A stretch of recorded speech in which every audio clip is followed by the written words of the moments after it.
queria começar então me apresentando. Meu nome é Vitor Vasconcelos. Eu vou dar a disciplina de vocês de MTI, Métodos e Técnicas de Análise da Informação para o Planejamento. Vocês acham que dá para vocês enxergarem aqui direitinho? Não está muito claro? Porque eu acho que se a gente apagar aqui, aí a sala vai ficar muito escura, né? Vocês preferem assim? A gente vai vendo ao longo da aula. Vocês me falam, tá? Se tiver difícil de ler alguma coisa, aí a gente altera. Bom, todo início de curso eu sempre passo meu contato para os alunos. Então, vai estar esse slide no Tidia também. Vocês podem pegar os contatos. Eu estou sempre à disposição dos alunos, então vocês podem enviar e-mail para mim, pode ligar, pode entrar no WhatsApp, Facebook, Messenger, Skype, a maneira que vocês acharem melhor. E precisando tirar alguma dúvida relacionada ao trabalho ou relacionado a qualquer outro tema, por exemplo, questões de pesquisa ou de alguma outra atividade aqui no FABC que seja do tema da disciplina ou do meu conhecimento em geral, eu posso ajudar vocês, tá? Isso eu acho que faz parte da minha função como professor aqui no FABC. E, bom, a minha formação, eu fiz meu pós-doutorado em meio ambiente, meu doutorado em ciências naturais, meu mestrado na geografia, minha especialização em solos, meu bacharelado eu fiz 3, né, filosofia, geografia e ciências ambientais. E eu fiz curso técnico, né, um de meio ambiente e outro de informática. Então, é um pouco que eu vou trazer da minha formação para as aulas aqui, para a gente discutir os assuntos que a gente vai aprender durante a disciplina. E eu queria... Opa, nossa, aconteceu um... Voltar. Bom, eu queria conhecer um pouco de vocês aqui. Quem ainda está no BCH aqui? Ou no BCT? 2 alunos de BCT. Tá? 3. Ótimo.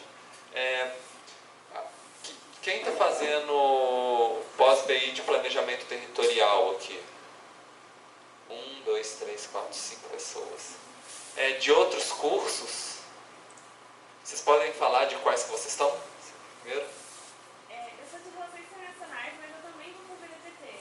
Então essa é a primeira matéria. Espero que você goste. Então, bem-vindo ao MPT. Vocês... também? Interessante. E quem mais que falou que não é do... Políticas públicas? Políticas públicas. Eu acho que vai ser bem interessante para vocês trabalharem com quem é da parte de política pública, principalmente quando a gente está trabalhando com avaliação e planejamento, com análise de dados para política pública, vai ser muito interessante. E a gente vai dar um pouco o viés territorial e espacial também ao longo da disciplina. E eu acho que isso é bom tanto para o pessoal que está fazendo planejamento territorial, quanto de outras áreas que também querem aprender um pouco desse enfoque também. Eu acho que vai ser interessante. Eu queria saber quem aqui que já cursou a disciplina de introdução à probabilidade estatística.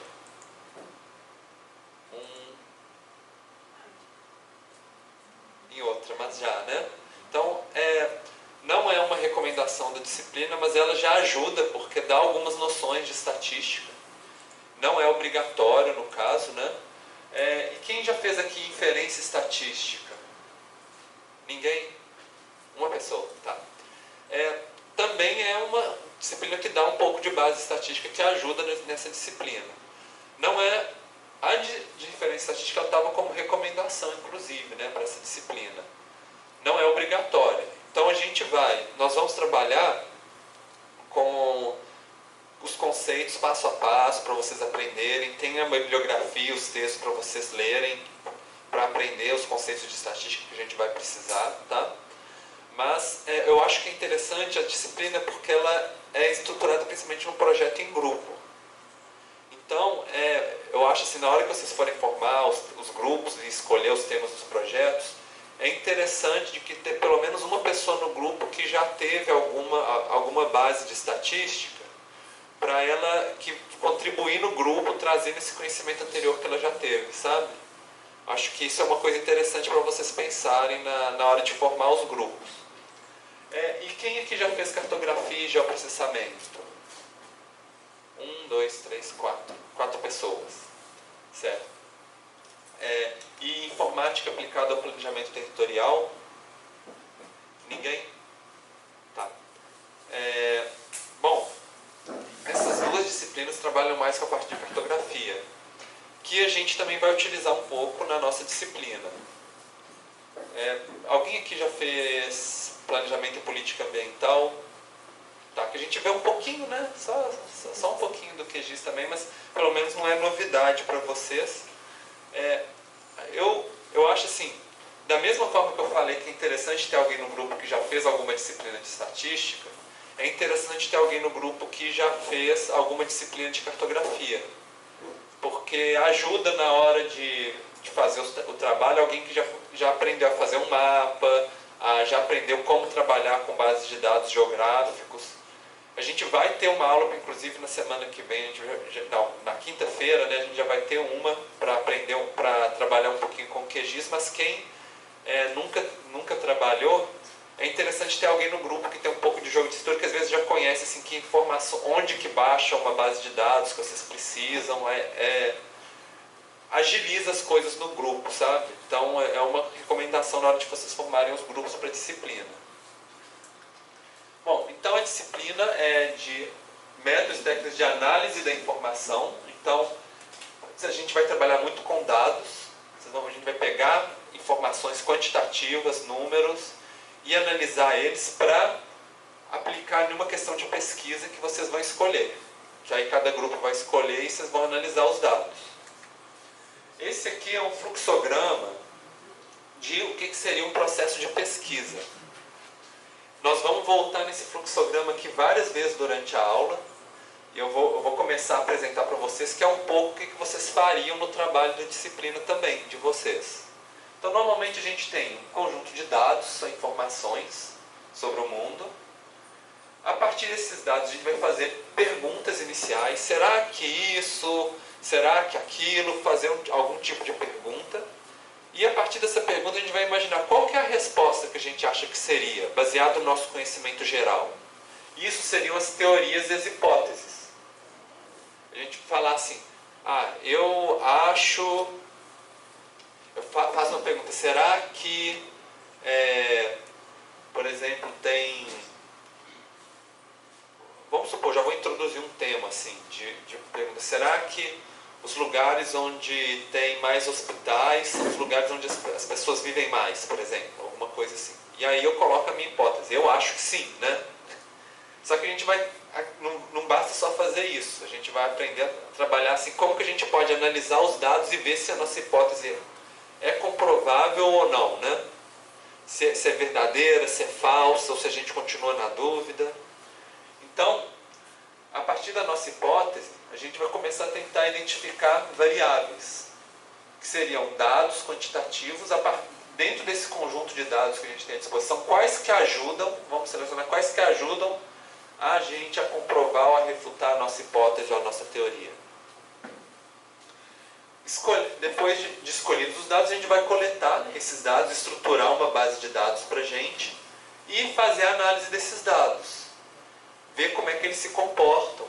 E na hora que a gente está fazendo a análise dos dados, pode ser que fale que é verdade, pode ser que fale que não, ou pode ser que ele leve a gente a pensar assim, a repensar as nossas hipóteses e teorias, para assim, não, é melhor se eu perguntasse de um outro jeito, é melhor se eu fizesse a minha hipótese de um outro jeito diferente, que aí a gente vai e reformula a nossa hipótese e a nossa teoria.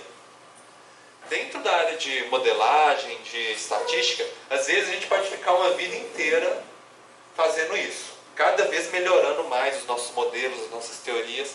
Mas a nossa disciplina vai ter uma hora que a gente vai chegar no final do curso e vocês vão ter que entregar alguma coisa. Então, tem uma hora que a gente vai chegar nos produtos finais, né? Que seriam as análises. Que pode ser análise exploratória, ou gráfica, ou espacial, mostrar gráficos, mostrar mapas com os nossos dados. E construir modelos. Assim, todos já assinaram a lista de presença? Já? Tá bom. E construir modelos. Esses modelos são assim, mostrar qual que é a relação entre as variáveis e como que uma coisa afeta a outra, né? Exatamente, essa que seria a nossa ideia. Eu vou conversar um pouquinho mais sobre modelos com vocês ao longo da aula. Bom, então esse seria um fluxograma geral do que seria um processo de pesquisa. E nós vamos começar parte por parte. Primeiro, essa parte aqui da observação inicial e formulação de hipótese depende muito da vivência de vocês, do conhecimento geral que vocês têm. Normalmente, assim, é algo que você vê no seu dia a dia, que as pessoas conversam, que vocês viram no jornal, que vocês viram às vezes num livro, e que traz uma curiosidade para vocês de algo que vocês querem pesquisar. Então, é o nosso ponto de partida, né? E quando a gente está trabalhando com a questão de estudos mais quantitativos, normalmente essa hipótese ela tem a ver com uma relação entre duas ou mais variáveis. Ou seja, a gente tem dois dados quantitativos e a gente quer saber, por exemplo, como que um dado se relaciona com o outro. Então, aquele exemplozinho que eu falei para vocês, um dado pode ser a quantidade de hospitais e o outro dado pode ser a expectativa de vida, por exemplo. Então, como será que um está relacionado com o outro, né? E aqui um outro exemplo. Famílias mais pobres são mais expostas à violência. Então, a gente pode pensar nível de renda das famílias, questão de registros de casos de violência no local, né? Será que um está relacionado com o outro? Como será? A partir do conhecimento comum de vocês podem pensar, né? Deve estar relacionado, né? Mas a gente tem que pegar os dados e ver se realmente isso acontece. Bom, e a partir das hipóteses, a gente vai procurar as informações e coletar elas, né, para testar nossas hipóteses. Essa parte, que informações que a gente vai ter acesso ou não, depende muito do nosso método de pesquisa. Qual que é o método de pesquisa que a gente vai conseguir para trabalhar com essas informações? Para isso, eu vou explicar um pouquinho para vocês agora sobre os métodos de pesquisa. Bom, então vou mostrar para vocês 5 tipos gerais, que é experimento, pesquisa de tipo survey, análise de conteúdo, observação participativa e análise secundária. Eu vou explicar com um pouco mais de detalhe cada um deles. O experimento, ele é muito aquela questão de experimento de laboratório, que a gente consegue controlar bastante o nosso ambiente, porque está dentro do laboratório.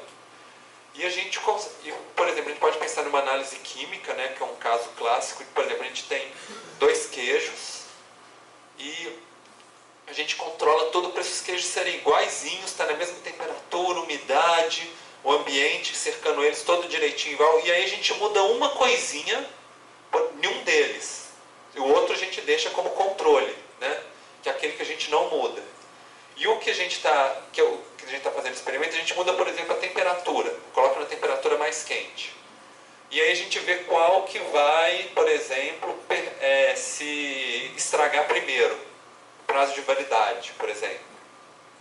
Então, a gente vai ver como que, quando a gente muda uma coisa e mantém todo o resto constante, o que vai acontecer com o nosso objeto de pesquisa. Trazendo um pouquinho mais para a área social, para as pessoas, né? A gente pode pensar no estudo de medicina, onde você tem 2 grupos de pessoas, normalmente tentando fazer o máximo padronizado possível, mesma idade, mesmo nível de saúde, mesma condição inicial, e para umas você dá o remédio, todas estão com uma certa doença, para umas você dá um remédio, para outras você dá o placebo, que é o remédio falso, né? E aí ver se o grupo que recebeu o remédio vai ser curado melhor do que o pessoal que não recebeu o remédio. Então, isso é um caso clássico de experimento.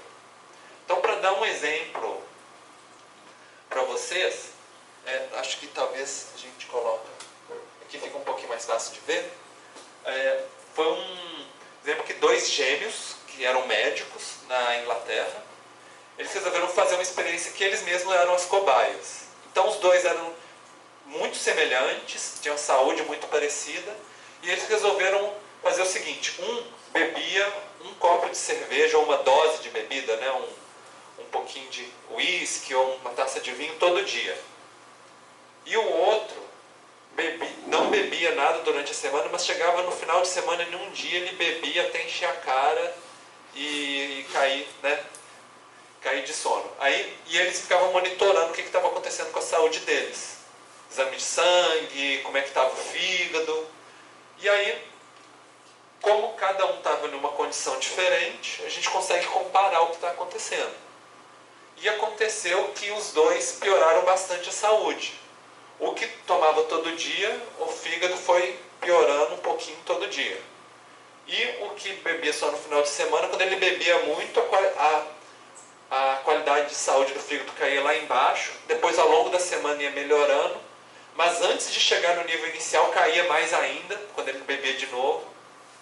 E aí, apesar de os dois caírem bastante, o que bebia só no final de semana tinha um risco muito maior. Porque quando ele bebia muito, o nível de saúde do fígado dele caía muito e chegava até a ter risco de desenvolver algum tipo de doença mais grave. Então esse estudo foi interessante porque até ele foi muito popular, né, popularizou nos jornais, porque até aquele momento lá na Inglaterra, a agência de saúde falava que beber um copo de cerveja todo dia fazia bem para a saúde, não tinha problema, e aí eles viram que, na verdade, tinha, e que não era tão saudável assim beber todo dia, né? Bom, outro tipo de pesquisa é a pesquisa de tipo survey. A pesquisa de tipo survey é quando a gente faz um levantamento. Talvez o que vocês conhecem com maior proximidade é a questão do censo, por exemplo, uma pesquisa censitária, que é aquela que você tem uma fichinha com perguntas e sai perguntando para as pessoas. Você já fez isso? Qual que é a sua idade? Qual que é a sua renda? Qual que é a sua altura? Qualquer tipo de pergunta que você queira fazer, né? Ela tem algumas diferenças em relação ao método de experimento, do método experimental que eu acabei de falar. A primeira coisa é que ela sempre está relacionada ao passado. Você pergunta para a pessoa algo ou no momento presente ou que aconteceu no passado. Mas você não consegue manipular para o futuro, igual a gente faz no laboratório, né? De mexer um negocinho na pessoa e depois voltar daqui a 10 dias e perguntar de novo, né? Isso já é um pouco mais complicado. Então, isso é uma limitação em relação ao estudo experimental, que a gente está limitado ao presente e ao passado. E outra coisa, também um pouco mais complicada, é que a gente perde um pouco esse controle, né, do ambiente que a gente tem no laboratório. A gente está trabalhando no mundo real com pessoas que cada uma é uma pessoa diferente, com uma história de vida diferente. E com toda a diversidade que a gente tem. Então, é muito mais complexo você comparar um grupo que tem uma característica com outro, porque, na verdade, nesses dois grupos as pessoas vão ser diferentes entre si. Então, essas são as dificuldades, e por isso é muito mais difícil a gente fazer uma relação de causa e efeito, como que uma coisa agora está causando outra no futuro, se os dados são sempre pelo passado e se a gente não consegue separar grupos controles, né, tão bem quanto no estudo experimental. Às vezes a gente consegue falar assim, olha, existem grupos, os grupos têm características semelhantes, mas falar que tem uma relação de causa e efeito é muito mais difícil. Bom, então, por exemplo, para dar um exemplo para vocês, a gente quer ver a percepção de insegurança, supõe uma pesquisa, pensando na nossa aquela hipótese, né, das pessoas mais pobres, da exposição à violência, e a gente quer pensar assim, se os bairros com menor investimento em segurança, as pessoas costumam ter mais medo de sofrerem algum tipo de violência. Então a gente pode pensar que a variável investimento em segurança, talvez a gente não tenha acesso a esse dado. Mas a gente pode pensar que a gente pode, por exemplo, ter dados relacionados à quantidade de ocorrências, por exemplo, quantidade de policiais, distância de delegacias mais próximas. A gente consegue trabalhar um pouco com isso. E a gente pode pensar uma pergunta de percepção de segurança para as pessoas. Fala de 0 a 10 se você tem medo de... Qual que é a quantidade de medo? Muito medo, pouco medo, e aí a gente faz esse tipo de comparação. Bom, falando um pouco da pesquisa de tipo survey, ela tem algumas vantagens, né? Uma vantagem é que normalmente a gente consegue conversar e pegar dados de muito mais gente do que num experimento de laboratório. O experimento de laboratório às vezes custa caro, né? E você tem que manter o seu objeto de pesquisa ou as pessoas muito tempo dentro do laboratório. E com a pesquisa simplesmente chega para a pessoa, faz uma pergunta, vai na outra, faz outra, faz outra, faz outra. Você consegue ter uma quantidade de dados grande. E é interessante também que se você conseguir uma quantidade grande, aí um pouco, a gente já entrando um pouco no tema da inferência estatística, é que a gente consegue, quando já chega um certo tamanho da nossa amostra, né, que a gente está pesquisando de pessoas, a gente consegue falar assim, o resultado, a característica desse grupo de pessoas é muito próximo do resultado da nossa população inteira, que a gente está estudando. Um exemplo muito fácil para vocês pensarem são as pesquisas eleitorais, que a gente teve eleição no ano passado, né? Então, às vezes, numa pesquisa, você consegue, se você pesquisar, por exemplo, 3.000 pessoas no Brasil inteiro, né? Só que, assim, lógico, diferentes classes sociais, diferentes regiões, você pode chegar e falar assim, olha, com essas 3.000 pessoas eu consigo estimar qual que vai ser o resultado da eleição no Brasil inteiro, com uma margem de erro, 5%, que seja, né? Mas você já consegue ter com um certo grupo, você consegue fazer uma estimativa para um grupo muito maior. E a gente vai trabalhar um pouco com isso também. Outro tipo de método de pesquisa é o de análise de conteúdo. A análise de conteúdo, normalmente, é quando a gente tem acesso a textos e a gente quer fazer uma análise quantitativa das informações desses textos. Por exemplo, quantas vezes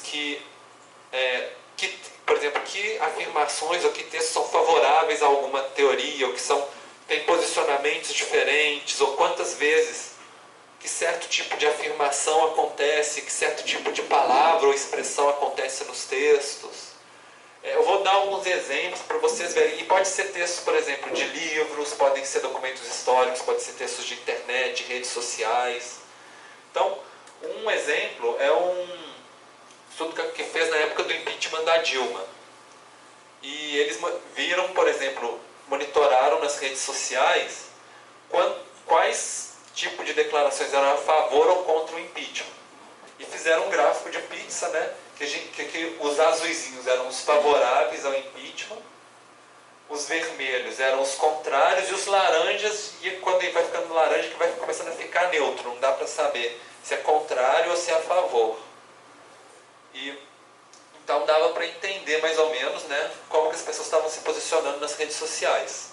Nesse mesmo estudo também teve um outro método de análise que pegou aqui um gráfico mostrando assim ao longo dos dias, e cada linha é um personagem, né, dentro do impeachment. O Lula, a Dilma, o Temer, o presidente da Câmara, e aí como eu passando os dias via quem que estava sendo mais citado nas redes sociais, para ver assim, quem que estava ficando mais popular. Às vezes faz um pronunciamento, tem uma decisão judicial, acontece alguma coisa, aí vai mudando, né, o tipo de foco nas redes sociais. Esse é um tipo de análise. Às vezes é um pouco complexo ter as ferramentas para fazer isso, mas também tem umas ferramentas até mais simples. Por exemplo, tem esse site Voyant, e tem alguns outros também, mais ou menos nesse estilo, que se você tem os textos, você pode colocar os textos aqui e fazer as suas próprias análises. Então, algum tipo de análise interessante, por exemplo, nuvens de palavras, que pega nos textos as palavras que repetem mais vezes ficam maiores do que as outras. Aí a gente consegue ver, né, o que seria mais importante nesses textos. Pode ver, por exemplo,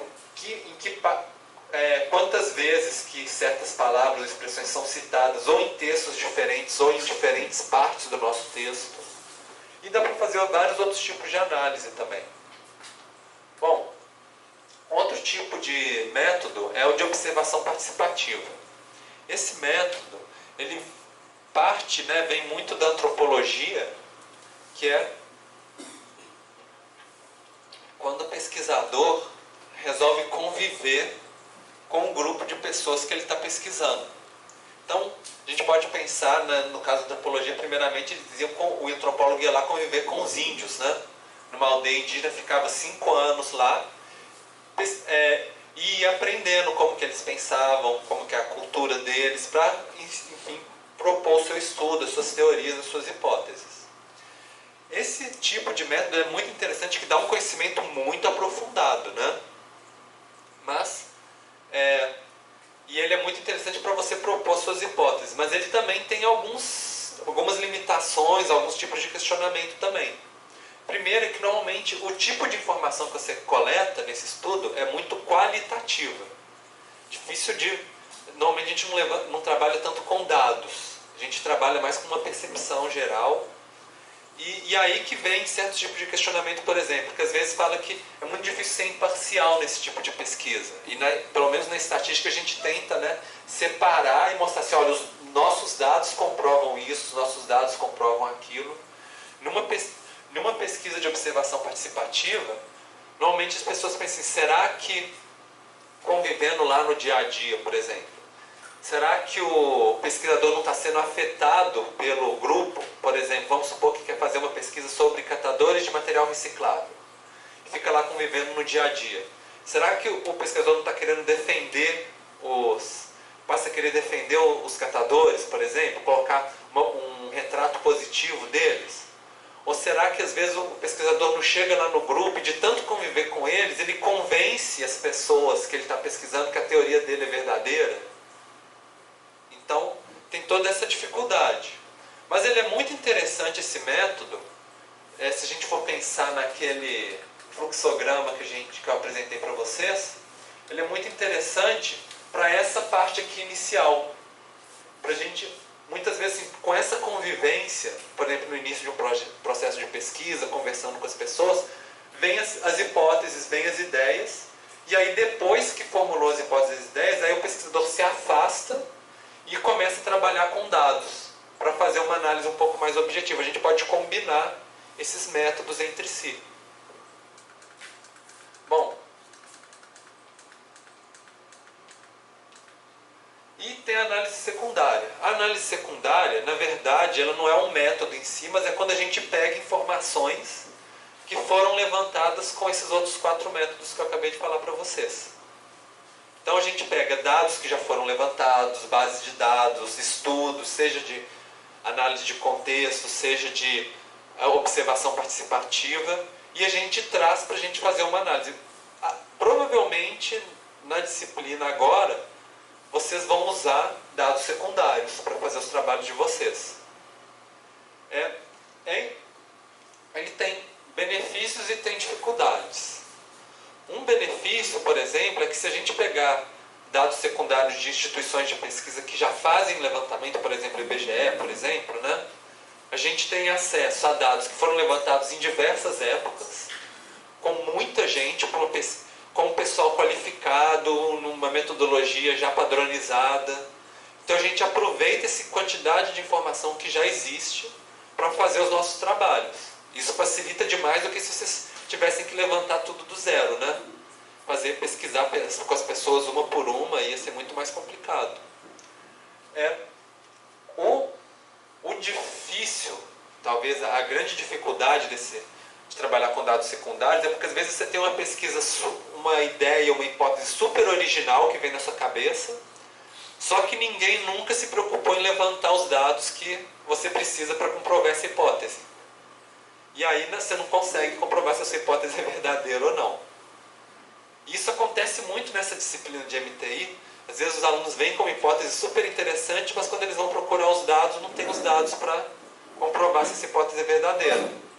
Então uma maneira de às vezes não perder tanto tempo numa disciplina que é curta, né? É vocês primeiro olharem que dados que existem e aí começar a ver se surge alguma ideia observando esses dados, porque aí vocês já vão fazer uma pergunta já mais direcionada para o que tem de informação. Bom, então eu vou começar a mostrar para vocês alguns portais de dados que normalmente são muito utilizados pelos alunos nessa disciplina para fazer os trabalhos de vocês. É interessante vocês já começarem a olhar agora, já começarem a pensar o que interessa mais vocês, os temas. E depois dessa aula, vocês também em casa ou aqui no laboratório em algum outro horário, vocês também explorarem esses sites para vocês verem o que tem, né? Então, por exemplo, o IBGE tem o site do censo, que normalmente quando a gente quer fazer uma pesquisa intramunicipal, a gente trabalha com dados censitários do censo. Então, quem quiser fazer um trabalho dentro de um município, por exemplo, ou de um grupo de municípios, é interessante a gente trabalhar com dados censitários. Tem os dados da amostra do censo, que a gente vai aprender a trabalhar com eles, que são mais dados do que o que a gente tem para o setor censitário, mas eles são em umas áreas um pouquinho maiores, são os grupos de setores censitários que a gente chama de áreas da amostra, né? E a gente vai trabalhar um pouquinho com eles também. Aí vocês podem também escolher dependendo da quantidade de que dados vocês podem usar, o nível de agregação dos dados é diferente. Mas também o IBGE tem muitos dados municipais também, pesquisa agrícola, pesquisa de saúde, pesquisa econômica.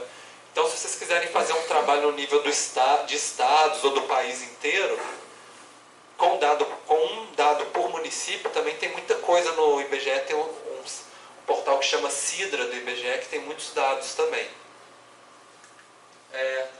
O IPEA Data é um outro site também que tem muitos dados mais para o lado econômico, tanto levantados pelo IPEA quanto que eles pegam de outras fontes, normalmente ao nível municipal também. Tem o IPEA Geo, que ele tem vários dados censitários, do censo tanto agropecuário quanto do censo demográfico, mas agrupados por município já. Então, se vocês quiserem a tabelinha de Excel já toda prontinha, já com os dados por município das variáveis censitárias ou do censo agropecuário, esse site é uma fonte interessante, que você tem menos trabalho do que pegar o dado do IBGE e agrupar por município. Eles já agruparam já. E aí dá para fazer uma análise do estado com os dados por município, do Brasil com os dados por município, por exemplo, né? Tem a Fundação SEAD, para quem quiser trabalhar com dados do estado de São Paulo, normalmente por município. Eles têm tanto dados socioeconômicos, tem os dados de vulnerabilidade social, índice de vulnerabilidade social, que é interessante. E também tem dados de registros vitais, de cartório, assim, mortes, nascimentos, casamentos, que também é um dado interessante também. Tem o portal do Ministério da Saúde, que tem um sistema que chama TabNet, onde tem os dados de saúde, de causas de morte, dados de nascimento, dados de registros de doenças nos hospitais por município, dados, por exemplo, de estrutura de atendimento dos hospitais também, onde que tem mais estrutura, menos estrutura. Então, para quem gosta de trabalhar com a parte de saúde, é um site interessante também para fazer. Tem o Sistema Nacional de Informações de Saneamento, o SNIS, que tem dados relacionados a abastecimento de água, coleta de esgoto, coleta de resíduos sólidos também, e com os dados por município em diferentes épocas. Então, para quem gosta desse assunto, acho que é um site interessante. A gente tem a pesquisa Origem e Destino, para quem gosta de trabalhar com mobilidade urbana. Ainda não saiu os dados da pesquisa Origem e Destino de 2017, mas a gente pode trabalhar com de mobilidade, que é de 2012, e a Origem e Destino de 2007. Que aí tem os dados por zonas, né, que divide muitas zonas na região de São Paulo e proximidades. As zonas vão ficando maiores nos cantos da região metropolitana, mas é uma fonte de dado interessante. Quem quiser trabalhar com dado de deslocamento, tipo de deslocamento, tempo que demora para se deslocar, quantas pessoas se deslocam, é uma fonte interessante. Tem o Atlas do Desenvolvimento Humano Municipal, né, que o principal dado que eles propagandeiam é do IDH, o Índice de Desenvolvimento Humano por município, mas eles também têm os dados de cada esfera do desenvolvimento humano. Dados de educação, de saúde, de desigualdade social, que também dá para baixar tudo nas tabelinhas das bases de dados, todas certinhas, para quem quiser fazer esse tipo de trabalho. Eu brinco às vezes assim, que se a sua proposta inicial de pesquisa não deu certo na disciplina, o mais fácil que tem é pegar esse site e fazer uma relação, por exemplo, entre renda e educação, ou renda e expectativa de vida, que é uma relação super básica, mas se você mostrar na disciplina que você aprendeu a usar as técnicas, vocês não precisam ter nenhuma ideia de outro mundo não, sabe, gente? Um trabalhinho simples, uma hipótese simples, se vocês mostrarem que vocês sabem usar as técnicas e interpretar os resultados, já é suficiente para a disciplina já. É lógico que se for algo, uma hipótese que estimula vocês, que vocês ficam empolgados com as pesquisas, é muito mais interessante. Mas eu não vou exigir para vocês assim, que vocês descubram uma coisa que ninguém nunca descobriu. É mais para vocês mostrarem que vocês sabem, que vocês aprenderam o conteúdo da disciplina. Então, já conversamos sobre a parte de coleta de dados e agora a gente vê a questão da análise dos dados, que é o foco do nosso curso. Que é como que a gente vai fazer os gráficos, os mapas, os modelos, e aí que eu vou conversar um pouquinho mais com vocês agora. Esse curso a gente vai fazer uma análise, vocês vão ter que fazer uma análise exploratória, quer dizer, visualizar os dados que a gente tem, e depois, a partir disso, construir modelos. Mas o que são modelos? Alguém tem alguma noção aqui do que seria um modelo? O que vocês acham que é um modelo? Ninguém sabe, gente. A gente usa essa palavra de vez em quando, mas... Bom, eu vou mostrar alguns exemplos para vocês. Aqui a gente tem alguns exemplos de modelos. Tem uma maquete, um aeromodelo, né? Tem um mapa, uma equação e um tanto de letrinhas aqui. Por que será?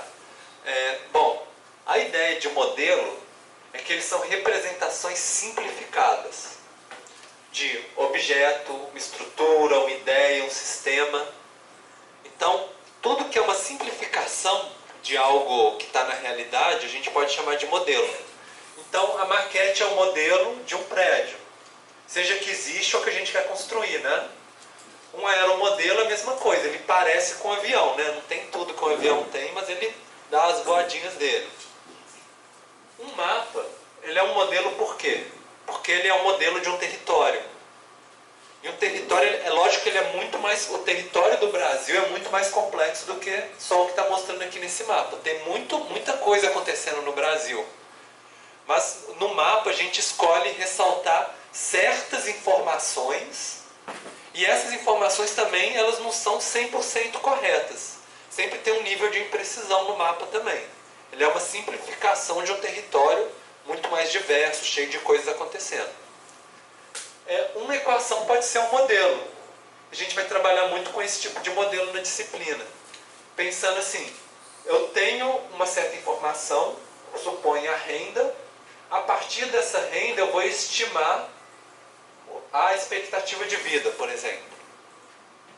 Então, a gente pega o dado da renda, multiplico por um número, somo com outro, né, faço uma transformação matemática, saiu a nossa expectativa de vida. Pensa assim, você joga um valor numa caixinha, no outro lado da caixinha da maquininha sai um outro, né? Um outro valor. É isso que uma equação dessa está fazendo. E um modelo pode ser um modelo conceitual. Aqui a gente tem um conceito, por exemplo, como os sistemas físicos relacionam entre si. A questão da água, da geomorfologia, o ecossistema, como que eles relacionam uns com os outros. Trabalhando só com os conceitos. Assim, pega uma palavrinha aqui, traz uma setinha num outro, falando assim, esse afeta aquele. Normalmente a gente começa com os conceitos para depois evoluir para um modelo estatístico. Agora, a ideia dos modelos é que eles sempre atendem um propósito. A gente não faz um modelo só para ficar bonito, né? A gente faz uma maquete porque a gente quer construir um prédio. A gente faz um aeromodelo porque a gente quer, por exemplo, ou se divertir, ou a gente quer por exemplo, simular um novo modelo de avião, por exemplo, e a gente faz os mapas para analisar o território, a gente faz os modelos estatísticos para analisar os dados, e pensando assim, para que serve um modelo estatístico de análise de dados? Pode ser para avaliar, por exemplo,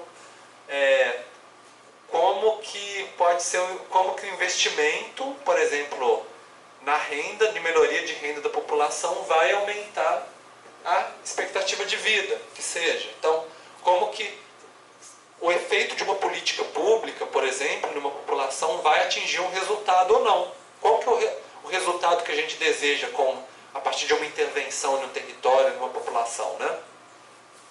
Agora, os modelos a gente tem que ter sempre em mente que eles são uma simplificação. Então, eles são menor do que a realidade, ou menos detalhados, menos complexos, ou tudo isso junto. Então, o modelo nunca vai conseguir explicar totalmente o nosso objeto de estudo. Ele sempre vai ter uma margenzinha de erro ali, uma coisa. E aí, trazendo uma charge para vocês, né, a Mafalda, ela está conversando com o ursinho dela e falando assim, olha, você está vendo esse globo aqui? É o mundo, né? Sabe por que esse mundo é bonito? Porque, na verdade, ele é um modelo reduzido. O original é um desastre. Que, pensando assim, às vezes, a gente vê um modelo onde funciona tudo direitinho. E aí você olha para a realidade onde esse modelo está representado e não funciona de maneira totalmente diferente ou muito pior do que está no modelo. Então, nessa disciplina, além de vocês construírem modelos, vai ser importante vocês terem uma visão crítica de quais que são as limitações desse modelo, onde que esse modelo pode errar, qual que é o nível de erro desse modelo, porque não é só vocês construírem modelo, mas ao longo da vida de vocês, pode ser que vocês vão trabalhar num lugar que uma pessoa vai apresentar um modelo para vocês. E aí vocês vão ter que ter essa percepção crítica de quão bom é esse modelo ou não, se ele vai ser útil para vocês ou não. Então, isso é algo que a gente também vai desenvolver ao longo da disciplina.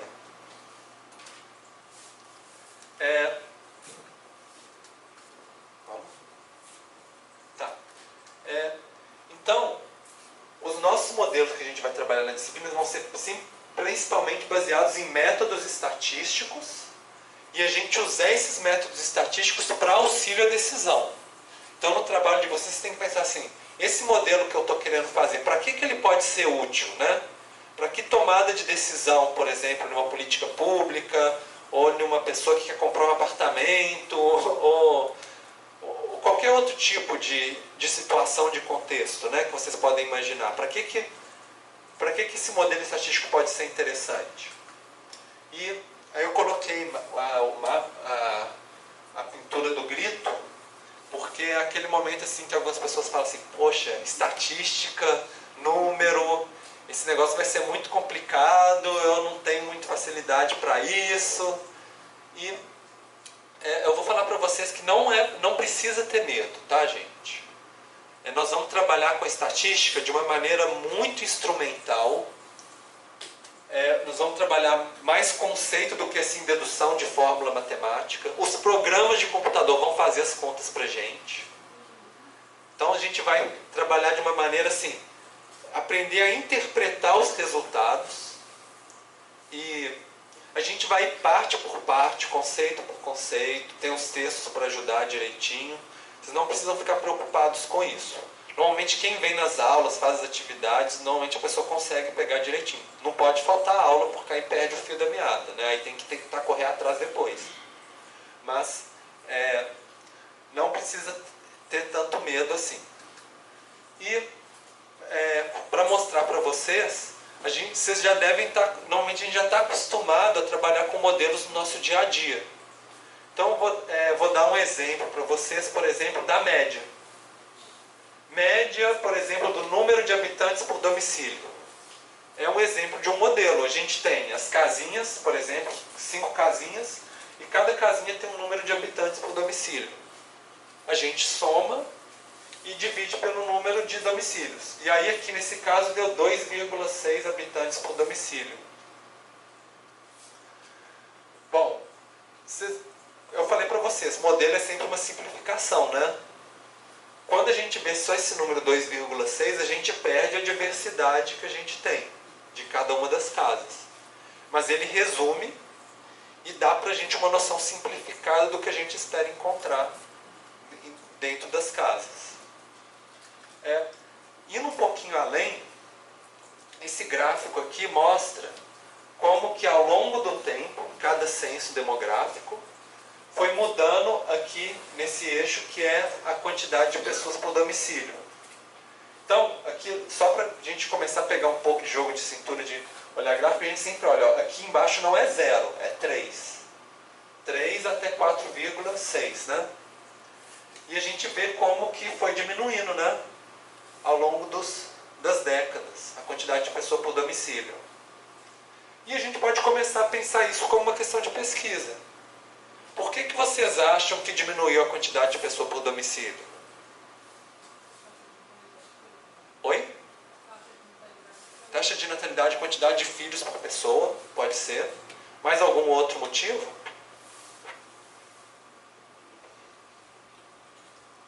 Bom, a gente pode pensar alguns outros motivos também.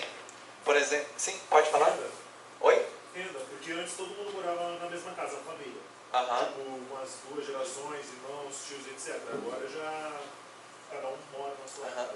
Quer dizer, menos agregados familiares na mesma casa.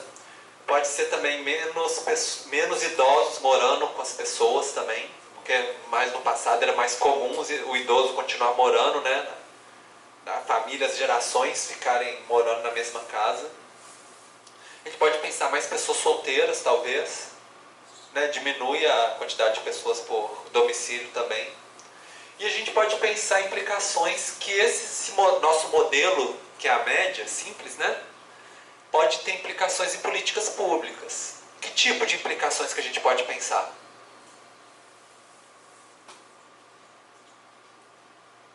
Política de saúde. Por quê? Atendimento domiciliar ou não? Sim, que aí você vai num domicílio, quantas pessoas que você consegue atender nesse domicílio? Falta de aposentadoria. Aposentadoria por quê? Porque temos menos pessoas jovens, fica muita gente mais velha, menos pessoas trabalhando, mais jovens, significa menos gasto para as pessoas mais velhas estarem trabalhando, na previdência. Tá, porque aí a pessoa... A gente pode até pensar a questão, por exemplo, de idosos morando sozinhos, né? E sem ninguém para ajudar eles também, no caso, né? Mais alguma outra ideia? Sim? Produção de moradia. Quer dizer, precisa de mais casas, mais domicílios, porque a cidade ou vai crescer ou vai verticalizar para conseguir para esse tanto de gente. Mais alguma outra? Bom, uma outra ideia que a gente poderia pensar é a questão, por exemplo, de consumo também. Quando tem muita gente morando na mesma casa, normalmente o consumo é compartilhado. Então tem uma lâmpada para mais gente. Lava os pratos, lava todo mundo junto, né? O carro, vai lavar o carro, às vezes é um carro só. E aí na hora de sair, por exemplo, de casa, vai todo mundo no mesmo carro, compartilha o carro. Então normalmente, quanto menos pessoas por domicílio, maior é a quantidade de consumo de recursos, de energia, de água, de combustível. Isso vai ter um reflexo, tanto ambiental, quanto de consumo, quanto na questão das políticas de pagamento em relação a isso, da demanda, né, desse tipo de consumo. Então, a gente pode pensar em várias coisas no modelo simples que a gente teve, que é a média, né? Outra questão da média, por exemplo, se supõe que tem uma média de 3,31 habitantes por domicílio, que é o do censo de 2010. Nunca vai ter 3,3 pessoas na mesma casa, né? Você não vai dividir a pessoa no meio. Mas a ideia é que sempre que é algo hipotético e ideal e que não é a realidade. A gente fala, no modelo não é a prática, né? Ou vai ter 2, ou vai ter 3, ou vai ter 4 pessoas. Bom, a gente já trabalhou um pouco essa questão das hipóteses, e agora eu quero dar para vocês alguns exemplos de projetos de alunos dessa disciplina e também da disciplina de cartografia e geoprocessamento, que às vezes alguns fazem uns trabalhos muito parecidos com os dessa disciplina aqui também, que para vocês começarem a ter umas ideias, né, do que que nível de pesquisa que vocês podem fazer de projeto para vocês fazerem para o trabalho de vocês. Um estudo que foi feito foi de unidades básicas de saúde no estado de São Paulo, pensando assim, onde o índice de desenvolvimento humano da esfera de saúde é melhor ou pior, né? Tem mais ou menos unidades básicas de saúde. Que a gente pode pensar de duas maneiras. Uma é, se tem mais unidade básica de atendimento, as pessoas têm uma saúde melhor. Poderia ser uma ideia. Seria causa e efeito. Mas também a gente pode pensar da maneira oposta. Pensar assim, se você for um formulador de política pública, você deveria construir mais unidades básicas de saúde onde a população está precisando mais, que é onde a população tem saúde pior, né? Aí você constrói mais para conseguir reverter a situação no futuro. Então nem sempre, igual eu falei para vocês, com dados censitários, a gente consegue fazer a relação de causa e efeito muito bem. Mas é um estudo interessante para pensar nessas duas perspectivas. Um outro é a questão do acesso à cidade. Será que nas regiões mais pobres, por exemplo, os aglomerados subnormais, as pessoas têm a mesma quantidade de acesso a emprego, a proximidade de equipamentos de lazer, de saúde, de educação? Ou não? Então, a gente já tem uma hipótese na nossa cabeça, né? Só que aí a gente tem que verificar nos dados se é isso mesmo. E quanto que é isso também, né? Outra hipótese de pesquisa é a relação entre ocorrências da defesa civil e o meio físico. Pensando, por exemplo, será que a declividade afeta a quantidade de ocorrências de deslizamento, por exemplo? Será que esses deslizamentos ocorrem nos lugares onde a população é mais pobre? Então dá para fazer esse tipo de análise também, espacial, né? Não precisa ser só com dados sociais, pode ser outros tipos de dados também. Outro tipo de estudo que também foi feito na disciplina, pegando dados dos lançamentos imobiliários na região metropolitana, será que o preço por metro quadrado está relacionado ao tamanho do apartamento ou do imóvel, por exemplo? Imóveis grandes têm um custo maior ou menor por metro quadrado comparado com o pequeno? E será, por exemplo, que esses empreendimentos estão maiores ou menores, ou mais caros ou não, eles estão segregados no espaço? Ou seja, tem grupos, cada lugar os padrões são diferentes, porque a gente vai trabalhar não só com os dados estatísticos, mas a gente vai trabalhar com dados distribuídos no território, e a gente pode fazer esse tipo de análise também. Bom, outro tipo de estudo, por exemplo, pode ser assim, será que São Caetano tem uma concentração grande de idosos comparado com os municípios do entorno? Será que ela tem maior renda que os municípios do entorno? Ou será que é mais verticalizada? Normalmente isso parte de certas percepções das pessoas, e aí a gente vai testar e analisar isso no espaço, com os dados, né, quantitativos. Então mostrei para vocês vários tipos, vocês podem pensar outros também. E aí a gente coleta os dados, e talvez isso vai ser a parte que vai demandar mais para vocês, né, de coletar os dados, preparar as tabelas, a base de dados espacial. E a gente vai precisar, às vezes os dados eles não vêm da maneira que a gente queria, já bonitinhos, do jeito que a gente precisa transformar os dados. Então, para dar um exemplo, usando esse último projeto que foi de São Caetano, por exemplo, será que tem concentração de idosos em São Caetano? Nos dados do censo ele não dá esse dado para a gente. Então, ele dá, por exemplo, a população para cada faixa de idade. 50 a 60 anos, 60 a 70, 80 a 90. Então, o aluno que fez, ele somou cada faixa, de 60 em diante até 100 anos, e dividiu pela população total, para achar a porcentagem. Então, talvez vocês vão ter que fazer esse tipo de operações com os dados de vocês, básicas, para vocês conseguirem encontrar o dado que vocês querem para as análises de vocês. Desculpa, gente, todo mundo assinou a lista de presença? Não? Tá passando aqui, então, só para vocês. Beleza. Bom, questão, por exemplo, de renda. Aí é só dividir a renda total quantidade de pessoas. Aí você consegue a renda per capita. Outro caso muito comum, às vezes a gente quer, por exemplo, saber um dado por quilômetro quadrado. Quantas escolas tem por quilômetro quadrado, por exemplo? Aí a gente divide pela área total da nossa unidade de análise, que pode ser o município, o setor censitário, né? É um tipo de análise que a gente pode fazer também. E, por exemplo, no caso se São Caetano é mais verticalizado, aí tem a quantidade de domicílios que é em apartamento e a quantidade total de domicílios. Então, sabendo a porcentagem de pessoas vivendo em apartamento, a gente consegue ter uma ideia, né, se é uma cidade mais verticalizada ou não, por exemplo.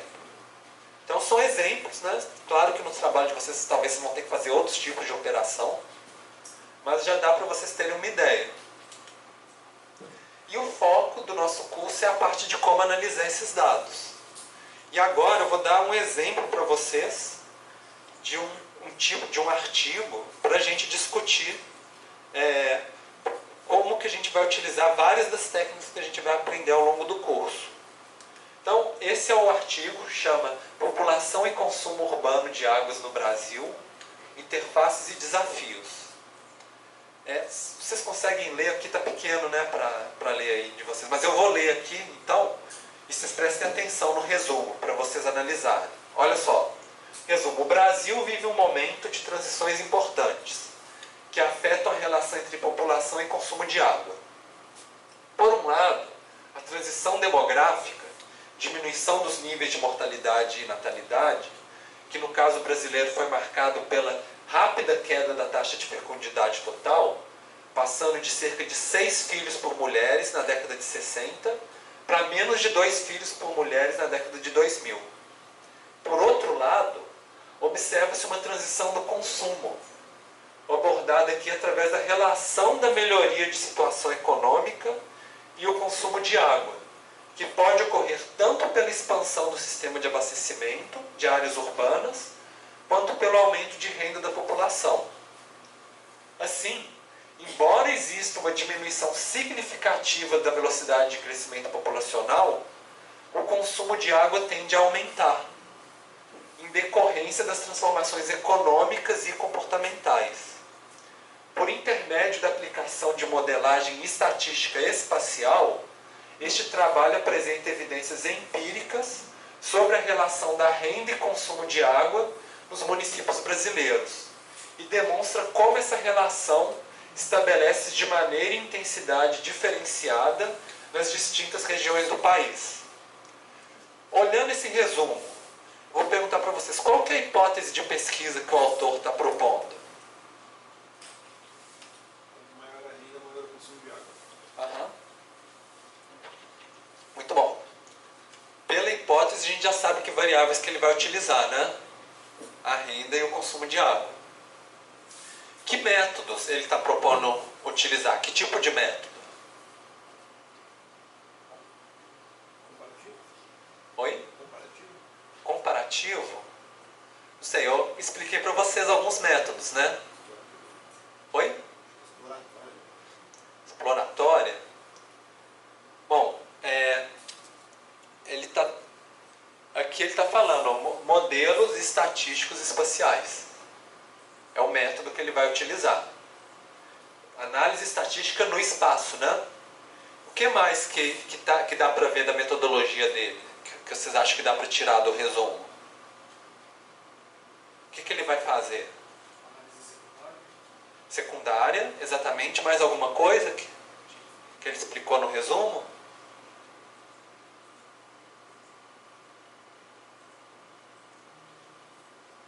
Não? Bom, isso está explicando que ele vai ver a diferenciação no espaço, né? Como que isso se comporta em diferentes regiões. Isso faz parte da metodologia dele. Então, vamos pensar. O crescimento populacional não é a única coisa que influencia o consumo. Tem os padrões de consumo. E como que a gente consegue pensar essa relação entre a água e a renda? Por exemplo, se vocês fossem fazer essa pesquisa, o que vocês fariam?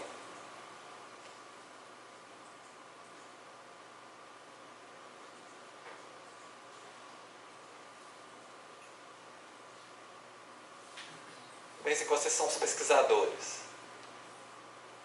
Vocês querem falar que existe uma relação entre a renda e o consumo de água. É só ver o consumo de água por habitação. Assim, uma média. Fazer uma média. Primeira coisa, primeiro modelo que a gente viu. Qual que é a média de consumo, né? Só que a gente quer olhar também em relação à renda, né? Aí como é que a gente faz? Você pegaria regiões onde você tem um entendimento de mais pobres e mais ricas, e aí você tiraria a média dessas regiões. E veria e compararia uma com a outra. Sim. Pode ser, que a gente consegue ver diferenças de renda e diferenças de consumo.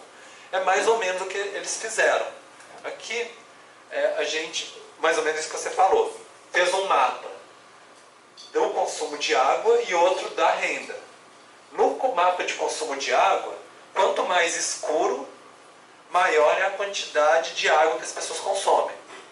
Mais claro, menos. E aqui tem umas áreas cinzas onde não tem dados. Acontece isso nas pesquisas também, que a gente não tem dado para todos os lugares. E no lado de cá a gente tem dado para o Brasil inteiro, e os lugares onde é mais escuro as pessoas são mais ricas, e mais claro as pessoas são mais pobres. Então, olhando esses dois mapas, vocês acham que existe uma relação entre o consumo de água e a renda? Sim? Parece que varia no espaço semelhante, né? E aí a gente pode ir além, começar a fazer, por exemplo, um gráfico. A gente vai fazer muito esse tipo de gráfico aqui, a gente chama de diagrama de dispersão, onde a gente tem um eixo que é a renda, o outro eixo que é o consumo de água. E cada pontinho desse é um município. Por exemplo, para esse município aqui, a gente sabe que ele tem uma renda de 1.000, mais ou menos, e um consumo de 0,15 metros cúbicos de água por dia, por habitante. E cá para cada um deles. E aqui a gente tem uma linha que a gente chama de linha de tendência, que sintetiza mais ou menos a relação média, né, dos nossos dados. Porque aqui tem tanto dado que fica uma borra, né? É difícil de ver cada um deles também, né? Olhando, além nessa linha aqui, essa linha já dá uma dica pra gente, não dá? Que conforme a gente está aumentando a renda, o que está acontecendo com o consumo de água? Está aumentando. E essa linha, ela equivale a um modelo, que a gente vai ver mais à frente na disciplina, que chama regressão. Essa linha ela é explicada por essa equação aqui, que é a renda, que é o x, multiplica por esse número e soma com esse número de cá, a gente acha qual que é o consumo de água. E ele tem um númerozinho que a gente chama de R², que é o quão bom é o nosso modelo. Depois a gente vai aprender com mais detalhe, mas a ideia é que o nosso modelo ele explica 36% da variação dos nossos dados. Se fosse 1, ia ser 100%, ia ser um ótimo modelo, né? E na modelagem estatística, isso é uma modelagem inicial. A gente pode melhorar o nosso modelo para melhorar a nossa qualidade do nosso modelo depois. A gente vai aprender isso também na disciplina. Mas, olhando aqui, vocês acham que é um modelo bom? Mais ou menos? Porque, por exemplo, tem lugares que tem mais disponibilidade de água independente da... Tem uma diversidade, né? Exatamente. E que a gente vê que tem pontos que estão muito para cá e muito para cá da linha. Tem uma diversidade que a nossa linha, que seria uma média, né, não consegue pegar. Tem um erro no nosso modelo muito grande, né? Bom, essa equação aqui eu coloquei com mais detalhes. Normalmente a gente vê no estudo de estatística desse jeito. A gente quer saber o consumo, né? Tem o valor da renda, multiplica por um número. Esse B1 é esse aqui. E o... Opa! Deixa eu ver. Volta. E o B0, né, seria o inicial. É interessante a gente pensar que tem um B0 aqui, que é justamente onde a reta curva chega no eixo X aqui. Que quer dizer que se a pessoa não tiver renda nenhuma, mesmo assim ela bebe água. Que faz sentido, né? Então, embora não tenha nenhum município com renda zero, mas assim, tem um pouco de sentido a nossa análise. Então, aqui só fala esses valores, qual que é o B0, qual que é o B1, eu não vou entrar tanto em detalhe aqui, a gente vai aprender isso mais na frente na disciplina. E a gente pode pensar assim, mas será que essa relação de água e renda, ela ocorre da mesma forma no país inteiro? Talvez não, né? E aí o espaço, ele importa. E a gente vai aprender algumas técnicas relacionadas a isso na disciplina. Uma delas é essa que a gente chama de Geographically Weighted Regression, regressão geograficamente ponderada. Que ela faz a mesma coisa dessa regressão aqui, só que em vez de fazer com todos os dados que a gente tem, vai fazer o seguinte: pega uma regiãozinha aqui, só os dados daqui, faz uma regressão. Pega outro dado aqui, faz outra. Pega outros dados aqui, faz outra. E vai repetindo para cada cantinho do Brasil. E aí é interessante que esses resultados aqui que a gente tem da qualidade do modelo, da influência de uma variável sobre a outra, mudam para cada região do Brasil. Nesse mapa de cá, quanto mais escuro, significa que uma variaçãozinha na renda aumenta muito o consumo de água. E nas áreas mais claras, uma variação grande na renda aumenta quase que nada no consumo de água. E no mapa de cá a gente vê a qualidade do nosso modelo, que é o nosso R2, para cada região do Brasil. Quer dizer, em alguns lugares do Brasil onde está mais escuro, o nosso modelo, ele explica muito bem. Quer dizer, a mudança na renda explica muito bem a mudança no consumo. Em outros lugares mais claros, como aqui, né, o nosso modelo não é bom. E não consegue, a mudança na renda não consegue prever o consumo bem. Então a gente vê que isso muda ao longo do território, né? É um tipo de técnica muito interessante. Bom, e aí a gente tem aqui, acho melhor trabalhando com o mapa, né, deixar aqui fica melhor para vocês verem. Tem duas regiões extremas que a gente pegar Alagoas e Rio Grande do Sul. Alagoas foi o estado onde uma variação pequena na renda aumenta o máximo possível o consumo de água. E o Rio Grande do Sul é o contrário. Pode ter uma variação grande na renda, aumenta muito pouco o consumo de água. Vocês já podem começar a pensar, né, pelo conhecimento prévio que vocês têm do Brasil, por que será que um tem uma diferença tão grande e o outro tem uma diferença tão pequena? Para aumentar ainda o nosso zoom, a nossa aproximação, o município de Traipu, em Alagoas, se você aumenta R$1 na renda, aumenta em 100 ml por dia por habitante. Quase meio copo, né? E é o município onde tem a maior diferença. Em Floriano Peixoto, no Rio Grande do Sul, foi a menor, que um aumento de R$1 na renda aumenta 10 ml no consumo de água. Ou seja, 10 vezes menos, né? Agora, para vocês pensarem, o que vocês acham que é a razão dessa diferença, tanto nesses dois municípios quanto nos estados, né, Alagoas e Rio Grande do Sul? Por que vocês acham que pode ter dado uma diferença tão grande entre eles assim? Valor da água. Clima. Valor da água, pode ser tipo quanto a pessoa precisa desembolsar para ter acesso à água, né?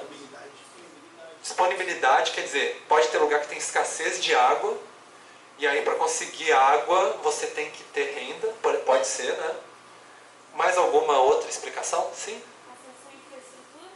Acesso à infraestrutura, talvez a infraestrutura de abastecimento de água no Rio Grande do Sul já está muito mais espalhada para todo mundo. E no caso, no Nordeste, alguns municípios ricos podem ter, os municípios pobres podem não ter, né? Mais alguma outra? A necessidade de armazenamento? Armazenamento? Como assim? Por exemplo, por no Rio Grande do Sul ter uma disponibilidade maior, eles não precisam armazenar quando a água está disponível. E aí o que isso vai influenciar? No Nordeste, se tiver água disponível, eles não podem armazenar mais água. Então a pessoa que tem renda consegue armazenar mais água e aí consegue consumir a água depois. E a pessoa que é pobre não consegue armazenar água e depois vai passar aperto. Não sei. Pode ser, é uma ideia. Eu acho que é um pensamento interessante para a gente pensar, né? Então, vocês já formularam várias hipóteses. Agora vamos pensar o que os autores desse texto falam, né? Que seria se os nossos dados corroboram as nossas hipóteses que a gente tem. O que os autores colocaram é uma interpretação um pouco diferente. É interessante esse artigo justamente para a forma de pensar, né? Como que ela é diferente. Eles colocaram assim que as regiões onde a mudança de renda está muito relacionada ao consumo de água são regiões onde teve aumento do poder de consumo no período analisado de 2000 até 2010. Onde você teve políticas de aumento de renda. Por exemplo, no Nordeste brasileiro. Então, por exemplo, antes no Nordeste, por exemplo, nas décadas de 80, 90, praticamente ninguém consumia muita água. De repente você tem políticas tanto de aumento de renda quanto de infraestrutura de abastecimento, que em alguns desses municípios do Nordeste aumenta bastante a renda e aumenta o consumo de água também. E aí você tem, no mesmo estado, por exemplo, de Alagoas, municípios onde tem muito consumo e onde tem baixo consumo. E aí eles estão... Isso é um pouco assim delicado, porque você pode interpretar de duas maneiras, né? Uma maneira é que foi uma coisa boa, porque antes ninguém tinha acesso à água, agora tem gente que está tendo acesso à água no Nordeste. E você pode interpretar de uma maneira um pouco crítica de que na verdade não é para todo mundo no Nordeste.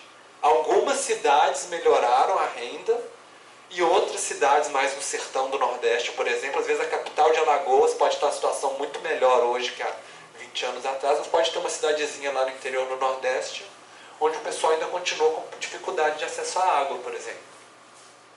Então a gente pode pensar do ponto de vista do que melhorou e do ponto de vista do que ainda precisa melhorar também. Das desigualdades espaciais que ainda existem e onde que precisa melhorar ainda.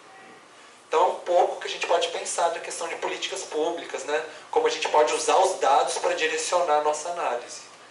Valorizar o que foi feito, mas também ver onde que precisa ainda melhorar. A ideia de eu passar esse estudo para vocês é para vocês tentarem ver uma linha de pesquisa usando as técnicas que a gente vai utilizar na disciplina. Vocês não precisam entender aprofundadamente cada uma dessas técnicas agora. A gente vai ir passo a passo, né? Com cuidado para vocês aprenderem. Mas era bom vocês terem uma ideia do que a gente vai ver na disciplina. Um exemplo. Bom, então aí eu já passo agora para a explicação do curso. Que eu acho que era interessante dar essa visão desses exemplos para vocês, antes de simplesmente falar falar a ementa do curso, porque fica muito abstrato. Agora vocês têm uma ideia de como que a gente vai aplicar. Então, a gente vai trabalhar com inferência estatística, clássica e espacial, e vai aplicar em projetos práticos que vocês vão utilizar para planejamento territorial. Então, vocês vão ter que apresentar um projeto de pesquisa, uma proposta, pegar os dados, aplicar as técnicas e vão desenvolver tanto a habilidade de aplicar as técnicas quanto essa percepção de como que a gente faz um projeto de pesquisa, como que a gente organiza essa pesquisa, como que essa pesquisa se desenvolve, como que a gente escreve os resultados. Então, esse é algo assim que é bom para o ponto de vista estatístico, mas também é bom de um ponto de vista de vocês aprenderem a fazer um estudo de uma maneira geral. Vocês vão ter essa experiência nessa disciplina. Então, o conteúdo, primeiro a gente vai começar com os conceitos básicos de estatística, um nivelamento, né, para todo mundo partir do mesmo pé. E a gente vai trabalhar com o ambiente do SPSS, que é um programa de estatística. Esse ambiente, aqui é uma tela do SPSS. Parece com uma planilha de Excel ou de Calc, né, um programa de planilha, onde a gente vai ter cada um dos casos, por exemplo, os municípios, por exemplo, cada um vai ser uma linha, e as nossas variáveis, por exemplo, o consumo de água e a renda naquele exemplo, vão estar em colunas. E a gente vai relacionar um com o outro, clicando aqui nos menus, né, faz isso, faz aquilo, faz um gráfico. Então, o SPSS, ele tem prós e contras da gente utilizar ele. Primeiro, ele é um programa que ele não é gratuito, ele é um programa proprietário. E, nesse caso, a gente tem ele instalado aqui nos computadores, né? Mas se vocês forem instalar no computador de vocês, em casa, notebook, vocês teriam que procurar na internet uma versão craqueada, por exemplo, né? E eu não vou criticar ninguém que faça ou que não faça essas coisas. Isso aí é para a consciência de cada um. Existe um programa que chama PSPP, que é justamente o inverso, né, de SPSS, que ele é gratuito e ele faz uma parte das análises que a gente vai ver no curso, mas não faz todas. Até o momento assim, a gente não tem um programa gratuito que ele é amigável, simples de mexer igual a SPSS e que faz todas as análises que a gente precisa. A gente já avaliou, por exemplo, o R tem se desenvolvido bastante nos últimos anos, mas ele ainda não é muito amigável para trabalhar, principalmente numa disciplina pequena, curta. Então a gente ainda preferiu manter o SPSS até o momento. De qualquer forma, além de a gente utilizar na sala de aula, vocês podem vir em momentos fora do horário de aula e utilizar esse laboratório. Vocês vão ter acesso ao laboratório, inclusive assim, possibilidade de pegar a chave, né, na segurança, se for um horário que o laboratório está fechado, vai ter monitores também, alunos monitores que vão estar aqui, que vão poder ajudar vocês também aqui no laboratório. Então, vocês podem utilizar aqui, se for utilizar em casa, teria que ser talvez craqueado, né? Mas tudo bem. Mas é isso. Até o momento foi a melhor maneira que a gente encontrou de trabalhar com estatística nessa disciplina. Talvez nos próximos anos, né, pode melhorar os programas gratuitos e a gente mudar, mas por enquanto é isso.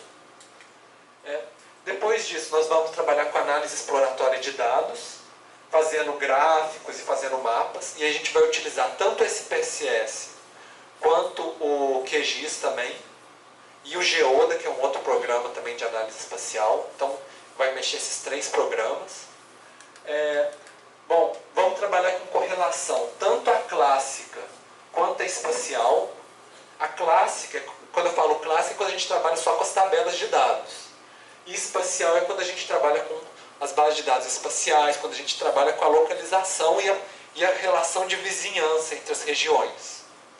E aí, a clássica, a gente vai usar o SPSS, e a espacial a gente vai usar o Geoda. O Geoda e o QGIS são programas gratuitos. A dificuldade que talvez possa ter em relação ao Geoda é que ele não tem interface em português, só em inglês. Mas a gente vai explicar cada uma das funções nas aulas direitinho. Só que os manuais do Geoda, os arquivos de ajuda, são todos em inglês também. Então, você já começa a perceber assim, que às vezes, né, estudar inglês é bom e ajuda a gente até a trabalhar com muito mais instrumentos, abre portas para a gente. Se vocês tiverem possibilidade de ir estudando inglês ao longo da vida de vocês, tanto na universidade quanto no trabalho de vocês, é algo que vai facilitar a vida de vocês também no futuro. Já começa aqui, né, nesse caso. Vamos fazer a análise de regressão. E no caso, tanto clássica quanto espacial, a ideia clássica no SPSS, espacial no Geoda. A regressão espacial, a gente também vai usar um programinha que chama GWR, que é o que faz a regressão ponderada geográfica, que é aquela que eu mostrei nesse artigo, né, de consumo de água também. E a gente vai ver uma outra técnica que é a análise de agrupamentos, que é para a gente dividir o território em áreas homogêneas, que têm características semelhantes. Vai ser a última matéria do curso. Tanto a clássica, quando a gente pega dados de tabela e divide em grupos, ou espacial, quando a gente trabalha no espaço. Bom, a bibliografia básica do curso, o principal livro, é esse aqui, Descobrindo a Estatística usando a SPSS. É um livro super amigável, não entra em detalhamento das equações matemáticas. A ideia é ser simples para pessoas que não têm fundamento de matemática. E além dele explicar o conceito, ele explica como usar o SPSS, que é o programa que a gente vai utilizar na disciplina. Então, ele é a principal referência para vocês. Inclusive, eu vou pedir para vocês fazerem leituras e resumos de alguns dos capítulos também ao longo da disciplina. Os capítulos é o de 1 a 5. Tem outros capítulos, mas o de 1 a 5 é o inicial do livro que a gente vai utilizar. O único conteúdo que ele não pega é a análise de agrupamento. E aí eu vou passar para vocês um capítulo desse livro aqui, Análise Multivariada de Dados.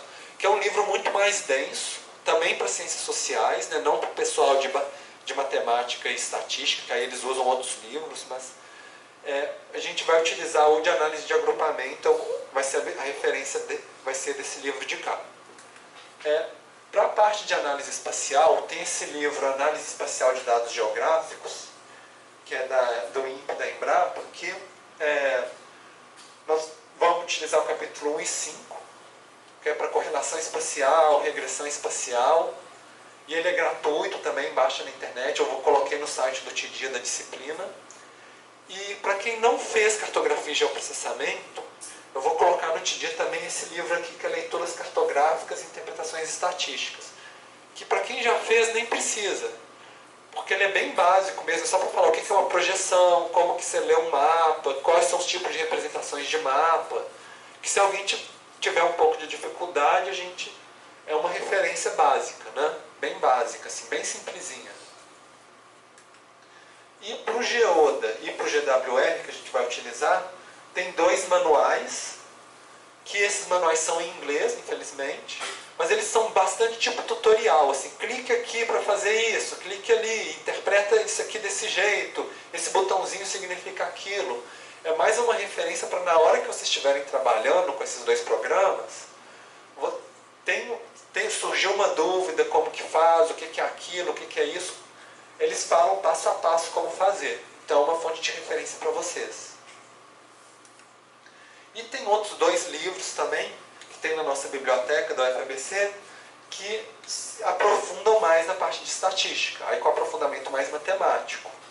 Vocês não precisam ler esses livros para a disciplina. É mais se vocês quiserem se aprofundar no futuro, depois da disciplina, por exemplo. Então eu estou mostrando para vocês caminhos para vocês se aprofundarem mais, né? Então esses 2 livros aqui, mas não é obrigatória a leitura. Então eu coloquei no TDIA para vocês um plano de ensino e também um planejamento de leitura, falando assim, cada aula, qual que é o texto que refere a essa aula, para vocês poderem ter a fonte de referência. Então a primeira aula é a apresentação do curso. Quinta-feira a gente vai trabalhar com dados espaciais e fazer uma prática com QGIS. Na terça-feira que vem, já vai ter o primeiro capítulo, o capítulo 1, do livro do Descobrindo a Estatística.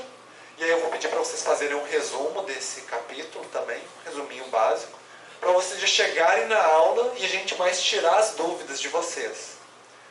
E nós vamos ver uma semana de conceito básico de estatística, 2 aulas, que vai ser mais ou menos esse capítulo 1 do livro do Andy Field. Depois a gente vai fazer uma análise exploratória de dados no SPSS, fazer uma prática de como fazer gráficos no SPSS, aplicando o conteúdo da semana anterior, e vai ter um feriado.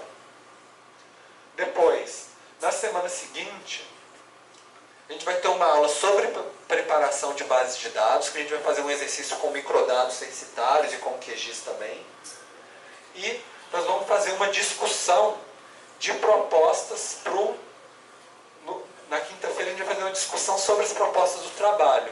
Então já é para vocês apresentarem qual que é o objetivo do trabalho de vocês e quais dados que vocês vão utilizar. Ao longo desse tempo já é para vocês começarem a consultar e preparar os dados de vocês.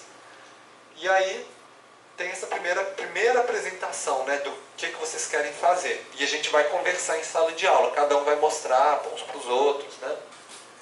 Depois vai ter 2 semanas que vai ter 2 aulas que vai ter a semana do planejamento territorial no início de julho. E a política, né, do planejamento territorial é que vocês sejam liberados para fazer as atividades. Eu vou pedir para vocês, como comprovação de que vocês foram, vocês fazerem um pequeno resuminho e colocar no TDIA das atividades, que é um pouco de um registro da presença que vocês realmente foram lá nas atividades da semana do planejamento territorial. E depois nós vamos ter um feriado e a gente já vai entrar com correlação. Como a gente vai ter um tempo de praticamente 2 semanas que vocês não vão ter aula, durante esse tempo eu vou pedir para vocês lerem o capítulo 2, não, aqui está errado, mas é o capítulo 2 já, que é da parte de correlação espacial, e o capítulo 4. O capítulo vocês já vão ter lido, o capítulo 4, que é a correlação espacial, para vocês já chegarem com uma noção de correlação espacial. E a gente vai ter uma aula de correlação e a outra de autocorrelação no espaço. E mais uma aula prática no Geoda. Que aí vocês vão aprender a utilizar esse programa, o Geoda. Vai ser praticamente 3 aulas sobre esse assunto. Depois a gente começa a parte de regressão. Que lembra aquela linha de tendência, aquela equação que eu mostrei para vocês? É a regressão, né? E vocês vão vou pedir para vocês fazerem um resumo do capítulo 5 do livro, que é o que fala sobre a regressão. E aí a gente vai ter 2 aulas sobre regressão clássica e uma prática sobre regressão clássica. E aí já vai vir uma semana que a gente vai ter um dia de assessoramento nos trabalhos. Quando eu falo assessoramento, vocês vão vir para a sala de aula e vão trabalhar no projeto de vocês. Para vocês sentarem em grupo, fazerem as atividades, eu vou tirar dúvidas, assessorar vocês também. E aí para vocês começarem a fazer. E na semana seguinte, já vai ser a apresentação dos resultados parciais do trabalho de vocês. Seria em 6 de agosto. Vocês não vão apresentar os modelos, mas a análise exploratória já. Vocês vão ter que mostrar mapas, gráficos, dos dados que vocês já vão ter montado. E eu falo que tem uma prova oral, né? Não é uma sabatina, mas é que conforme vocês apresentam o trabalho de vocês, depois eu vou fazer algumas perguntas para vocês relacionarem o trabalho de vocês com o conteúdo da disciplina. Então é importante que todo mundo do grupo esteja entendendo e participando do trabalho para poder responder as perguntas. Bom, depois do trabalho parcial, a gente vai trabalhar com regressão espacial. No Geoda e no GWR a gente vai ter 2 dias. E aí a principal referência, né, são os manuais, os programas que a gente vai utilizar. E a última aula teórica vai ser sobre agrupamento e regionalização. A gente vai utilizar o SPSS e o Geoda, no caso. E depois vai ter um feriado. Eu coloquei mais 2 aulas para vocês trabalharem para construir os modelos de regressão, de correlação de vocês. E tem 2 dias de apresentação de trabalhos finais. Porque como a sala está um grupo até grande, né, de 24 pessoas, então eu creio que a gente vai precisar de 2 dias para que todo mundo apresente os trabalhos finais. E depois, assim, eu espero que todo mundo passe na disciplina, mas se alguém ficar agarrado com F ou D, pode fazer a prova de recuperação, que vai ser na primeira semana do quadrimestre seguinte. Aqui, a princípio, dia 24/9.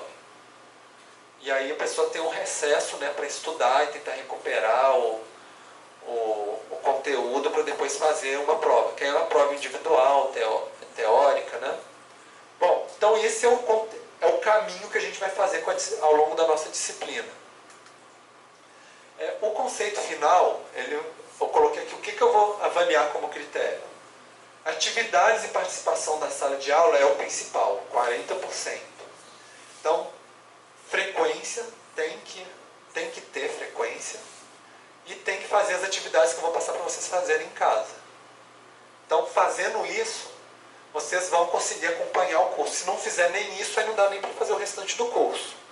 E, normalmente, no início do curso, as atividades são um pouco mais individuais, teóricas, mas vai chegando para o final do curso, as atividades são as etapas do próprio trabalho. Então, quando vocês terminarem todas as atividades, vocês vão ter o trabalho pronto. Então, o curso está todo interligado, né? A proposta de trabalho final, a parcial e a presença nos dias de assessoramento vale 20%. Então, acontece às vezes do aluno falar, não vai ter aula teórica, então eu não vou lá no assessoramento, depois eu faço em casa. Aí o conceito diminui. Principalmente a presença no assessoramento é mais importante para vocês aplicarem do que a presença nos dias que vai ter aula teórica. A aula teórica vocês podem, inclusive, ler o texto, alguma coisa assim, mas o trabalho vocês têm que fazer. E o trabalho final, que é a apresentação com prova oral, com as perguntas que eu vou fazer, e o trabalho escrito. E aí, cada um deles vale 20%. E, na verdade, tudo isso aqui está conectado. Então, você precisa fazer esse para chegar nesse, precisa fazer esse para chegar nesse. Então, tem todo um caminho para vocês fazerem, para vocês chegarem até o final da disciplina. E a presença, eu vou contar, né? Toda aula eu vou registrar a presença. E vocês têm que ter pelo menos, no mínimo, 75%. Agora, para ter um conceito bom, é melhor não faltar aula nenhuma também. Bom, então só para dar um exemplo para vocês de como que seria o trabalho final, uma estrutura. No caso aqui é mais uma sugestão, porque cada trabalho também pode seguir de uma maneira diferente. Mas a gente começa com uma introdução. Qual que é o tema do trabalho, qual que é a relevância, qual que é a hipótese, quais são os objetivos. Depois a gente vê os conceitos ou referencial teórico. Vocês pensarem assim, que estudos já foram feitos nesse tema que vocês estão querendo estudar? Procurar artigos, livros. Que técnicas que vocês vão utilizar, por exemplo, é uma regressão? O que é uma regressão? Aí vocês podem usar os livros da referência, da bibliografia da disciplina, por exemplo, né? E depois vem a metodologia falando o que vocês fizeram passo a passo. Por exemplo, eu peguei os meus dados de onde? Preparei eles de que forma? Depois eu fiz que tipo de análise? Então vocês descrevem o passo a passo que vocês fizeram, a regressão que vocês fizeram, a regressão espacial, e mostram os resultados, e discutem esses resultados. Aí, normalmente vocês vão começar com os resultados da análise exploratória, os gráficos e os mapas de cada variável separada. Depois vocês vão fazer uma regressão clássica. Fazendo essa regressão, analisar ela e fazer alguns testes para ver se vale a pena fazer uma regressão espacial. Se a regressão espacial vai melhorar o modelo de vocês ou não. Se de repente achar que ela melhora, aí vocês vão fazer a regressão espacial e interpretar. Se os testes falarem que não precisa fazer, aí vocês não fazem a regressão espacial. Mas, para ficar em pé de igualdade de todo mundo, se não precisar fazer regressão espacial, eu vou pedir para vocês fazerem uma análise de agrupamento ou de regionalização dos dados de vocês. Só para vocês, que é o tema da última aula, que seria vocês dividirem as regiões de vocês, né, com características diferentes. Lógico, quem fizer regressão espacial e quiser fazer de agrupamento também, aí é opcional se quiser fazer de agrupamento. Mas se fizer, eu dou um bônus no conceito de vocês, ganham um conceitinho a mais na disciplina, porque está fazendo algo a mais, né? Bom, e terminando com a conclusão e colocando as referências bibliográficas. Isso seria uma estrutura do trabalho final para você. Tem as atividades, né, com os dados também. Às vezes, se a gente usar alguma base de dados durante a aula, eu vou colocar no TDIA também, para vocês poderem utilizar, treinar em casa. As gravações, né? Tem uma aba Wiki que eu coloquei no TDIA, que é mais assim para vocês colocarem os grupos de vocês lá. Porque com contatos e tudo, para falar assim, olha, nosso grupo é esse, a gente tem esse tema, para ver se alguém quer juntar no grupo de vocês. É mais uma ferramenta, tipo um mural, né? Um texto colaborativo, para, às vezes assim, alguém está com um tema que acha interessante, quer ver quem que pode, né, tá interessado também. Mas para vocês, principalmente nesses primeiros dias, para vocês terem contato uns com os outros. Então, se vocês puderem colocar o nome, o e-mail, o telefone de vocês, o tema que vocês querem trabalhar, vocês podem usar aqui o Wiki. E as atividades, que sempre vou colocar na aba atividades lá do TDIA, qual que é a atividade para vocês fazerem para os dias seguintes. Então, para começar, já vai ter uma atividade hoje que já vai abrir no TDIA com a próxima atividade para vocês fazerem. Então, essa é a atividade. Vai ter uma parte individual e uma em grupo. Parte individual, vocês falarem o que são modelos, por que a média pode ser considerada um modelo e darem exemplos de modelos. Outros exemplos de modelos. Coisas básicas, né, com o que a gente viu na aula de hoje. E em grupo, é para vocês formarem o grupo de vocês, identificar um tema e como que vocês fariam esse processo de pesquisa desse tema.